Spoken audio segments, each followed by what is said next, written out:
¿Cuál es la proyección de Pedro Yaranga, que es precisamente analista en temas de seguridad integral? Está con nosotros para hablar de este tema. ¿Cómo estás, Pedro? Buenas tardes, bienvenido. Buenas tardes. ¿Crees que es irresponsable de parte del gobierno, del Ejecutivo, hablar de nosotros hemos pacificado al país? Totalmente irresponsable. Yo creo que la presidenta comete una serie de errores. No es necesario a la presidenta someter a una entrevista larga para ver que está cometiendo. En pequeñas intervenciones comete una serie de errores. Eso debería cuidarse. Detrás debería haber gente de experiencia que le ilustre, le diga qué debe decir, qué no debe decir. No estamos en una situación de calma. El país está desbordado. No significa eso de que toda esa gente se venga a Lima a protestar y sacarla a ella.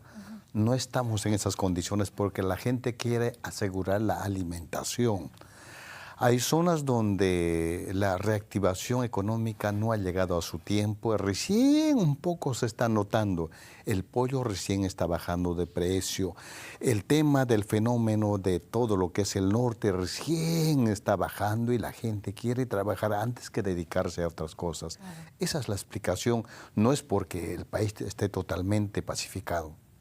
Antes que ir y tomar carreteras, bloquear carreteras y sumarse a movilizaciones masivas. O sea, la previsión es, esta anunciada tercera toma de Lima no sería lo contundente y masiva que fue las marchas y movilizaciones de diciembre y enero de este año. No creo, porque el mismo escenario político es totalmente diferente. A diciembre, el objetivo común que tenían las fuerzas beligerantes tampoco es tanto como era en diciembre.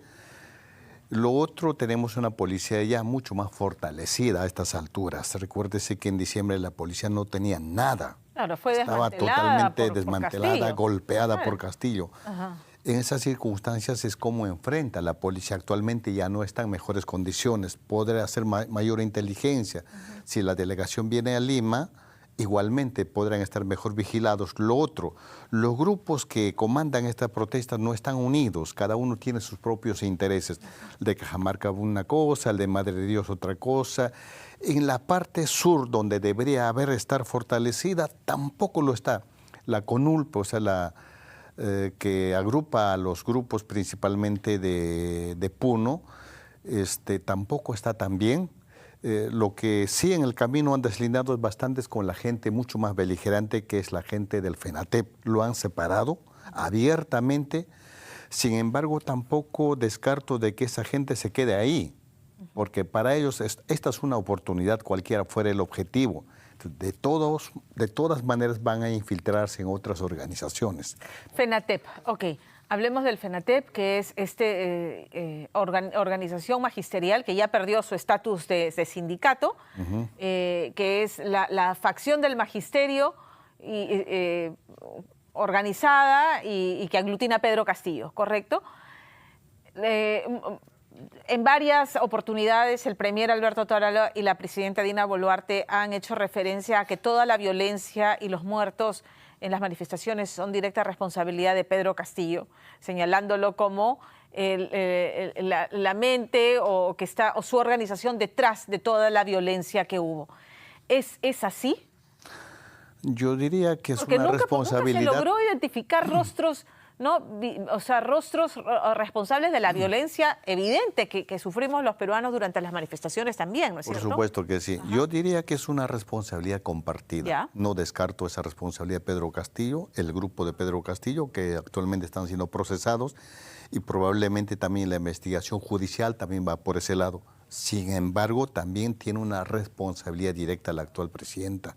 Obviamente los ministros que estuvieron en el cargo en ese entonces, es una responsabilidad compartida política, y así lo está determinando, me parece, el Poder Judicial hasta ahora. Correcto. FENATEP, me decías que las diferentes organizaciones que están detrás de esta nueva convocatoria a movilizarse no se ponen de acuerdo. ¿Qué rol cumple la organización de Pedro Castillo? Porque sí escuchábamos en diciembre y enero, Dina Boluarte, Congreso se deben ir, Pedro Castillo debe regresar al poder. Hoy, ¿cuál es la agenda que moviliza a quienes proponen, convocan a estas marchas? Los pedidos difieren unos de otros. Obviamente, gran parte apuntan la salida de Dina Boluarte, que no va a ser tan fácil. El escenario no está tan bien como para hacer eso. Tomar Lima es imposible en estas circunstancias. O sea, pensar simplemente que vengan 10, 15 mil personas del interior del país.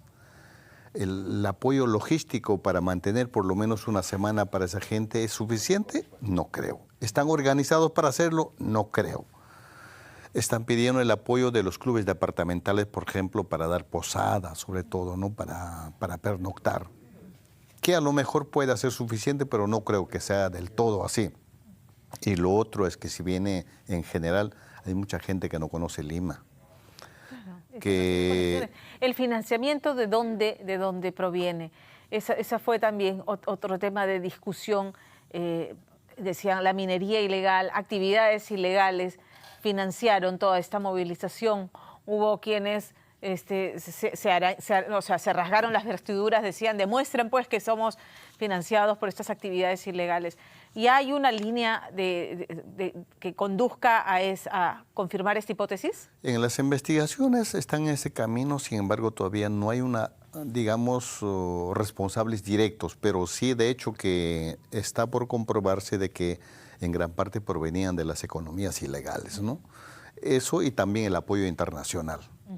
¿Quiénes captaron esos apoyos? Sobre todo me parece que están también bastante cuestionados por estas mismas organizaciones protestantes, porque gran parte de sus apoyos, especialmente del apoyo internacional, quedaron en algunas manos y pasaron a engordar las cuentas de los responsables. O sea que del todo no ha llegado a la gente. Entonces hubo gente que se quedó pues sin comida en Lima, que no había pasajes para que regresen a sus lugares de origen, ni siquiera para los desplazamientos. Por ejemplo, revertir eso va a ser bastante difícil. Se ha generado entonces un quiebre entre quienes marchan, se movilizan, o sea, quienes lo hacen efectivamente y quienes son las cabezas que mueven los hilos de estas movilizaciones. Hay una ruptura de la confianza y esto también va a contribuir a que esta pretendida nueva toma de Lima no sea lo contundente que ellos quisieran. No creo que sea tan contundente en esa medida, y lo otro es que tampoco la realidad de diciembre no es tan pues, igual al que estamos viviendo actualmente. Lo otro, un medio internacional me preguntaba, me decía, pero con tanta desaprobación, seguramente que toda esa gente se viene y lo sacan a Dina. Pero la situación no es tal, porque la gente, reitero, más quiere llevar algo para la casa, para el sustento de la casa. Hay mucha gente que no tiene. Y la informalidad en el país es tremenda. Hay regiones donde la informalidad llega casi al 90%. Y estamos hablando, por ejemplo, de Puno, estamos hablando de Arequipa, estamos hablando de mismo Cusco, estamos hablando de poblaciones del centro del país. 90% de informalidad. Casi, no va por ahí, pero 80 y tantos % de informalidad. El que trabajo fijo casi nadie tiene, son pocos los que tienen trabajo fijo. La gente se la gana en lo que sea. Y esa gente es la que está más preocupada. Antes que pensar a tumbarse la Dina Boluarte, dice, la situación está mejor, entonces voy a intentar de cómo hago para llevar pan para la casa. Claro. Y lo otro es que previsoriamente la gente ve qué es lo que va a pasar posteriormente. A eso quería ir, Pedro, porque claro, hoy puede pasar que la movilización anunciada no tenga la contundencia que quisieran, y eso puede ser, ¿no?, interpretado por el Ejecutivo como un nuevo triunfo. Y bien, estamos bien, no prosperó, seguimos adelante, seguimos trabajando, aquí no pasa nada, y ya dijo la presidenta, llegamos al 2026. ¿Lo ves posible? Demasiada triunfalista creo que la presidenta. Estamos poniéndonos en ese escenario hipotético de que no vaya a tener contundencia y que el gobierno vaya a decir, bueno, no pasó nada. Yo diría que la cosa aquí es bastante cambiante. De acá a diciembre no sé cómo estará la situación política. Dependerá, por ejemplo, qué giros hace, por ejemplo, en el gabinete. No hay algunos ministros cuestionados. Los resultados no son los que se deseaban. Y al siguiente año, con todo ese golpe del nuevo fenómeno, habría que ver cómo va a estar esa situación económica, socialmente, pero sobre todo en el aspecto económico, que la gente donde reclama más. Claro, correcto.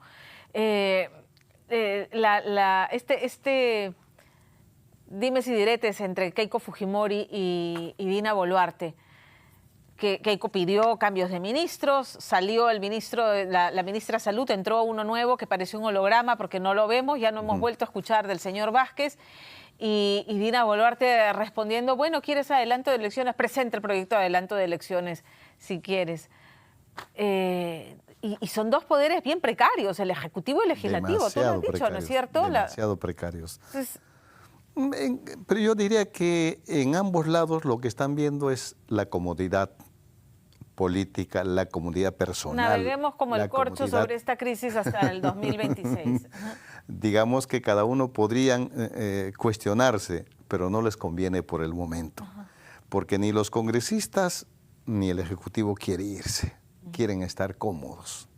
Y eso significa pues tener todo lo que hasta ahora están gozando en el camino, ¿no?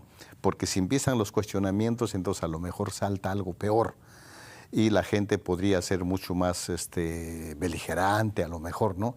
Pero yo diría que eso a lo mejor por el momento pueda permanecer, pero al siguiente año habría que ver cómo viene con todo eso.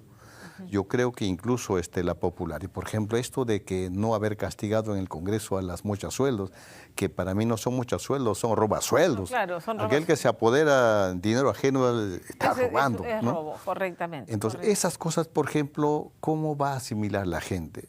De ahí, por ejemplo, que la mayoría de los congresistas están siendo cuestionados. Cada vez que van a sus lugares, entonces los corretean, los insultan, entonces la presidenta no puede ir a Arequipa, la presidenta no puede ir a Puno, la presidenta no puede ir a Cusco. Puno es, de hecho, es como el bastión refractario, ¿no? Y rebelde al gobierno de Dina Boluarte. ¿Qué está ocurriendo con los liderazgos políticos en el sur del país? Hay bastante movimiento en las manifestaciones, también hay algunos líderes que se están sumando con miras a lograr, digamos, mayor apoyo social para las próximas elecciones. Pero también los errores de la presidenta es tremenda. Solamente vamos a ver el tema de Puno, que he estado conversando, por ejemplo, con varios dirigentes, comunicadores, también empresarios, y ellos me decían que hasta ahora, por ejemplo, no han movido algunos de los representantes de los funcionarios que están siendo bastante cuestionados. Lo otro, que están llevando funcionarios de otros lugares, habiendo profesionales buenos que podrían tranquilamente aportar digamos, en este tema de coalición, en este tema de llevar mejor bienestar a la región. No es necesario llevar a funcionarios de otros lugares y sin mayor experiencia, habiendo profesionales en la misma zona. En la misma zona. Pero cuando te preguntaba por qué liderazgos se están cocinando, porque claro, en el 2024, ya 2024 vamos a estar entretenidos, sospecho yo, en recuperar, reactivar la economía que se va a ver golpeada con los últimos meses del año, las lluvias y todos los estragos que eso causa. Entonces eso va a entretener el 2024. Y ya el 2025 empieza la campaña electoral con fuerza, ¿correcto? Antauro Humala está muy calladito. Ya no se le escucha, no se le ve, le lanzaron botellas y lo corrieron del balconazo cuando salió a respaldar a Dina Boluarte. Luego no lo hemos vuelto a ver más y sus aspiraciones políticas son conocidas. ¿Hay otras figuras en la izquierda, otros líderes regionales que estén trabajando en eso? Sin duda alguna. Hay muchos que quieren dejar el espacio regional para pasar al espacio nacional. Y en el caso de los reservistas, o sea, la gente que estuvo al lado de Antauro, a esa gente ya se ha separado hacia el lado. Hace rato, por ejemplo... Antauro, o sea, que están tomando distancia de Antauro Humala, que es, digamos, como el líder natural del etnocacerismo. Eso es totalmente notorio. Por ejemplo, en el centro de Lima hay un local de los licenciados. Y cada día ese local se fortalece más, pero ahí no están los antauristas. Están otros.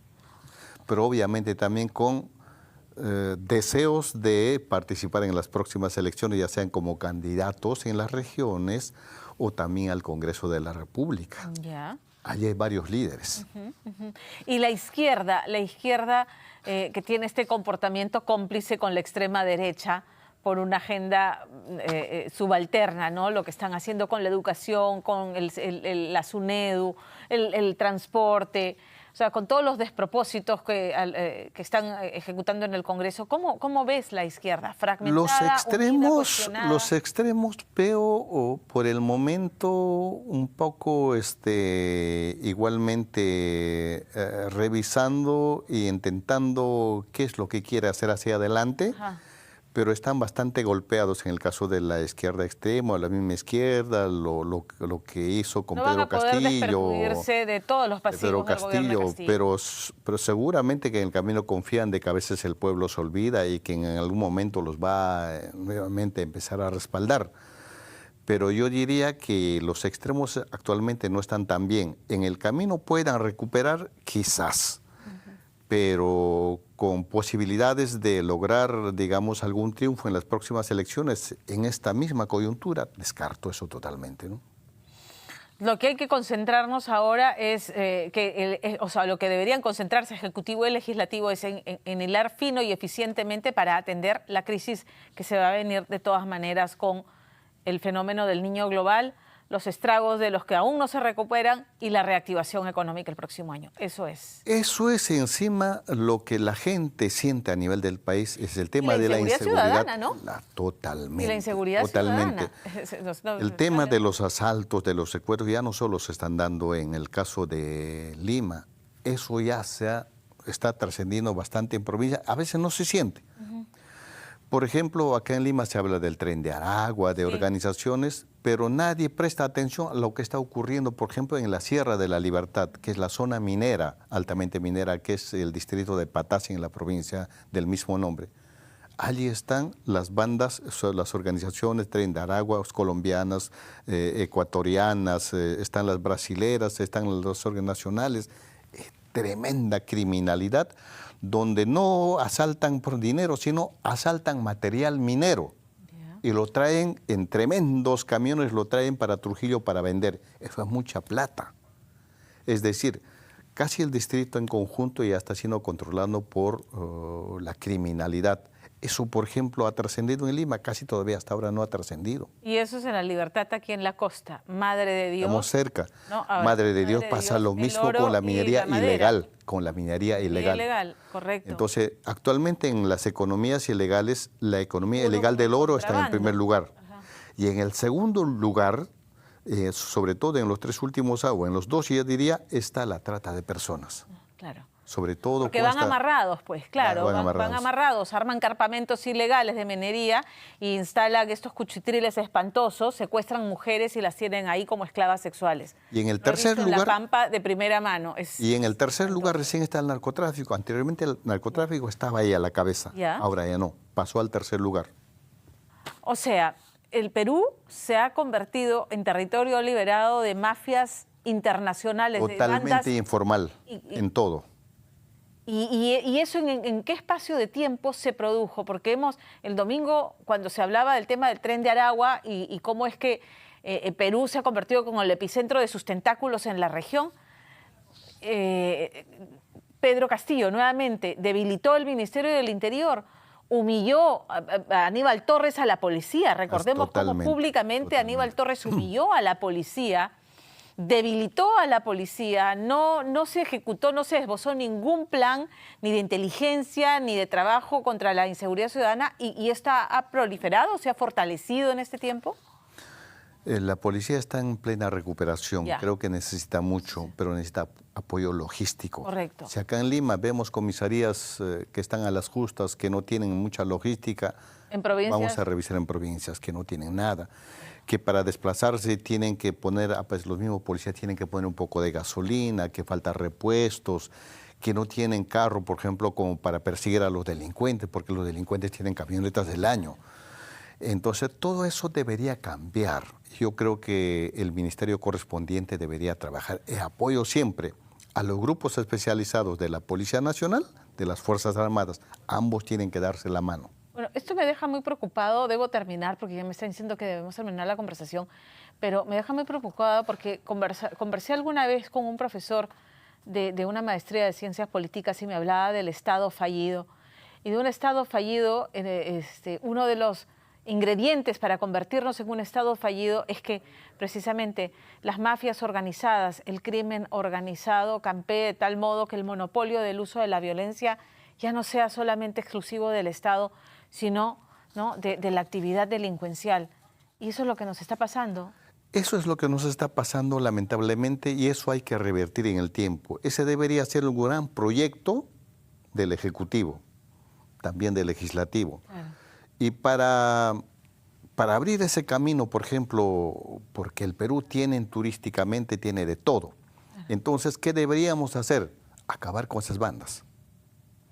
Y el tema de la inseguridad no solo debe ser una preocupación del Ejecutivo, también de los gobiernos intermedios, los gobiernos locales y gobiernos regionales.